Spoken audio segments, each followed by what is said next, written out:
time we went in, I was one of the group of people that went in January of 2012.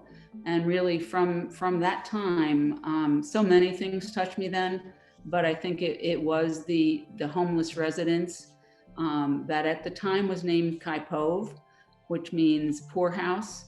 It has since been renamed to its original name of Maison Bon Samaritain, which is House of the Good Samaritan.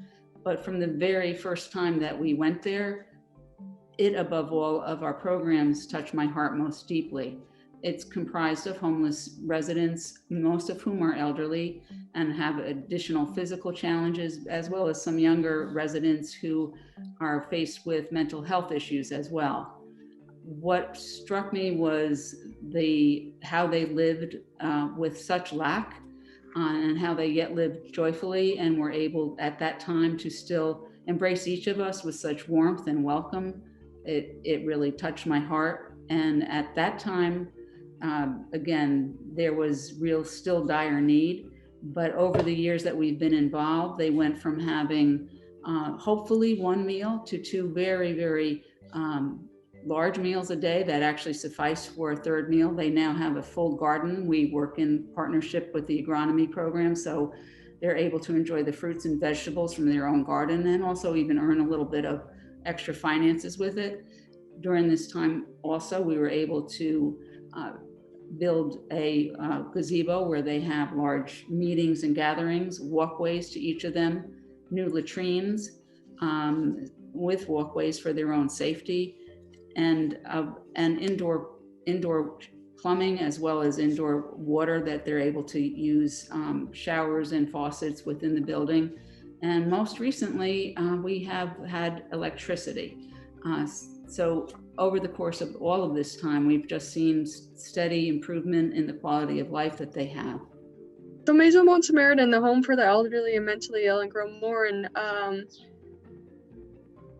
it has been amazing over this past decade to see Maison Bon Samaritain evolve and change into a place that is life-giving, that's supportive, that the residents are thoroughly engaged in many different activities. I know there was a time where just the basic needs of the residents were being met, and just barely at that, with the means that the RJMs had. And then Mercy Focus on Haiti came in and said, hey, you know, we can do more. These people deserve more.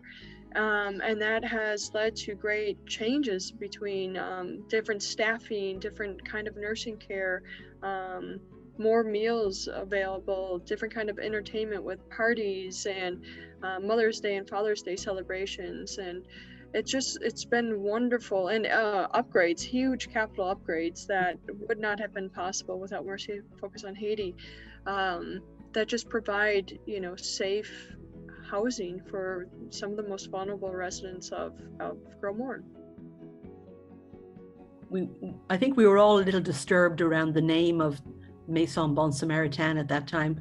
It was Kaipo, and it was the poorhouse, you know. And literally when we first visited it there, you definitely got the sense of abandonment, poverty. But I think in conversation with all of us, the decision was made to try to change the name. And just changing the name to Maison Bon Samaritain made it just more merciful so those are memorable moments. And I think in 2013, you and I had the experience then of, we were trying to collaborate and network with as many as we could. And you and I were able to meet with the board of Maison Bon Samaritain, and to do that work of getting support for it, and working with the sisters of the RJMs, plus the parish and the hospital, and just getting people involved. And that was very, very vital to our success so far in Haiti.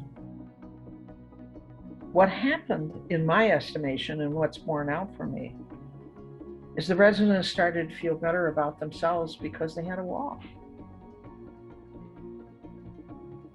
They began to think of themselves not as the poorhouse, but as Maison Bon Samaritain, as worthy residents of the town. That was something that was very obvious. You know, they were interested that the person beside them was very comfortable. Simple little porch chairs, but there's a woman there who's blind, very interested that someone would go get her and bring her out so she could share in the fun. And so that's one thing that stands out with that Haitian community. They care for one another.